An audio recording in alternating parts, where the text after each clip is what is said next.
Yan mga tol, nandun si Rocky. Hindi natin ginamit. Gawa na pupunta tayo ng ano ngayon mga tol, Yamaha 3S Santa Rosa. Bali bibili tayo ng cylinder block set. Nakausap na natin si paring Kirby na nakaschedule tayo mamayang hapon pag out niya. Tapos sa kay Utol nang hiram ako ng motor muna niya kasi si Rocky hindi pwede gamitin, na usok na eh. Baka may madami pang ibang pyesa. Dito ko lalagay cylinder block natin sa tunnel bag. Lalakad ako eh. Update ko kayo mga tol. Isa yung mga tol, nanghiram muna tayo ng motor kay Utol. Yamaha Gravis Extension. Punta muna tayo ng Yamaha 3S mga tol. Tignan natin kung magkano magagastos natin.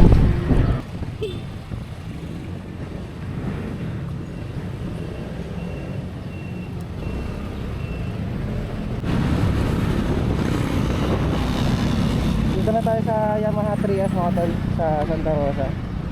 Santa Rosa malapit. So yung mga tol, nakabili na tayo ng cylinder block set dito sa Yamaha 3S Santa Rosa. So naka total tayo ng 2,863. Pakita ko sa inyo mamaya yung mga pyesa na mapapalit natin. Uwi muna ako saglit mga tol. Lagay muna natin sa tunnel bag to para safe na safe. Yung mga tol, ito yung binili natin kanina sa Yamaha 3S. Dalawang valve seal. Ito yung base gasket. Tapos ito yung head gasket.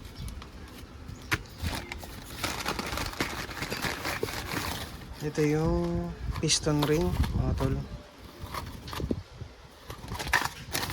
Tapos piston. Ay, piston. Tapos yung piston pin baka nasa loob. Tsaka yung cylinder block. Yan siya mga tol. Naka tayo 2,860.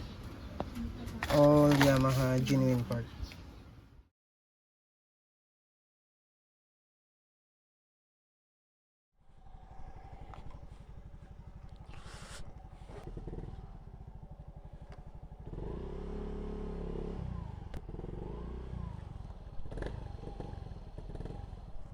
Shit. So yung mga tol, papunta na tayo kay Kervin. Lalay lang sa takbo. Nakausok sa may likod eh. Namamatay si Rocky. Ayan wala naman siyang check engine, pero yun nga.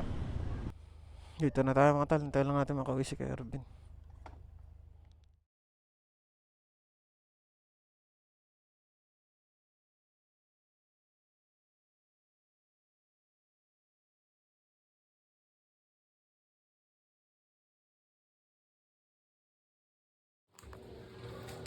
Ito yung bagong block.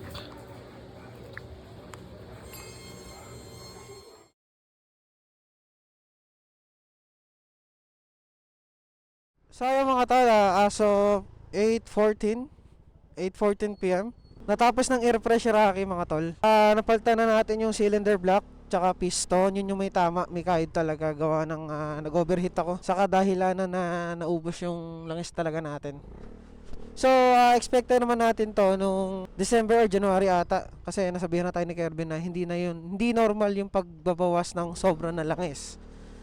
Yung pagbabawas ng konti normal yun, pero yung sobra hindi na siguro.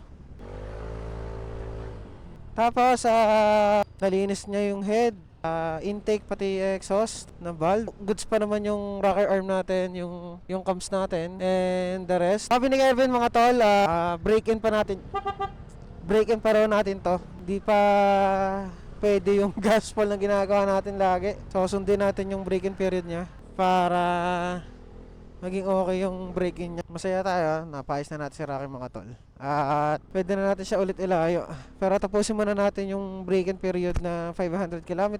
500 km after nun is yung 1,000 km na change oil. Then 1515 na ulit tayo. Yung response niya walang nyala ka, sarap. Hindi mo na natin talaga pwedeng bakbakin, tol. Behave muna tayo. So, kailangan natin sundin ang advice ng ating chief mechanic na si Paring Kervin. So, Paring Kervin, maraming salamat ulit sa tulong. Solid ka talaga. May update ko kayo after ng break-in period. Then, imo-monitor ulit natin yung langis natin kung normal na ba ulit magbawas ng langis o hindi pa. Pero for sure, syempre, nagbalit na tayo ng black. Dapat normal na lang yung ano natin, yung oil, di ba? Bali ang oil na gamit natin mga tol is yung sa motul natin. Pasalamat pa rin ako dahil doon ako natirigan sa Calmin Ray, sa loob ng Calmin Ray. Gawa ng safe naman doon, tapos wala namang motor sa likod ko. Nung time na nag-shutdown talaga yung makina. Kasi kung anong nangyari doon mga tol is nasa highway ako tapos nasa high speed ako 60 to 80. Bigla siya nag-shutdown tapos mabilis din yun nasa likod ko. Malaki ang chance na mabangga ako eh. Kung di man ako mabangga, gigilid ako. Tapos, wala. May kalalagyan talaga ako. So, thankful pa rin ako na ganun lang yun nangyari sa akin. Or sa amin ni Rocky.